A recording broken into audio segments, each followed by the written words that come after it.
Mega daughter సుష్మితకి shock ఇచ్చేలా చేశాడు Tollywood mass director Boyapati Srinu. Chiranjeevi second innings full length movie Khaidi number 150కి ఆమె స్టైలింగ్ చేశారు.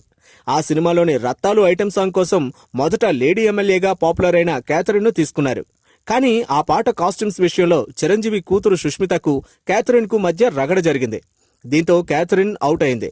లక్ష్మీరాయ్ ఎంట్రీ ఇచ్చింది. ఆ పాట సూపర్ హిట్ అయింది. సినిమా అంతకు మించి బ్లాక్ బాస్టర్ అయింది. అయితే ఈ మూవీ తర్వాత ఇక క్యాథరిన్ కు టాలీవుడ్ లో ఛాన్సులు రావనుకున్నారు. ఎక్స్పెక్ట్ చేసినట్లుగానే క్యాథరిన్ కు మొదట ఛాన్సులు రాలేదు.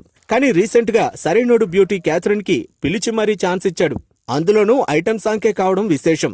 చిరంజీవి ఫ్యామిలీతో గొడవై ఆమె ఓ ఐటెం సాంగ్ లో నుంచి బయటకొచ్చింది. అలాంటిది మరో ఐటెం సాంగ్ తో బోయపాటి ఆమెను వెండితెరపై ఆవిష్కరించడానికి రెడీ అవడం విశేషం.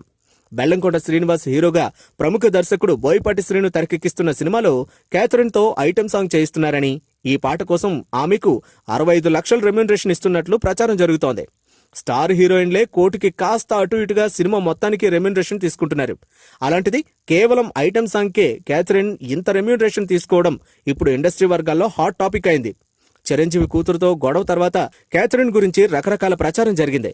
ఓ క్రమంలో ఆమెపై అనధికారికంగా నిషేధం అమల్లోకి వచ్చినంత పరిస్థితి వచ్చిందంటూ కొందరు రూమర్స్ స్ప్రెడ్ చేశారు. అయితే అదంతా ఉత్తిదే అని తేలిపోయింది. మొత్తం మీద బోయపాటి తన ప్రీవియస్ మూవీ హీరోయిన్ కి ఇలా ఛాన్స్ ఇచ్చాడనమాట. ఆమె గోల్డెన్ లెగ్ అని ప్రూవ్ చేయడానికే ఇలా చేస్తున్నాడా లేక సెంటిమెంటా అనేది చూడాలి.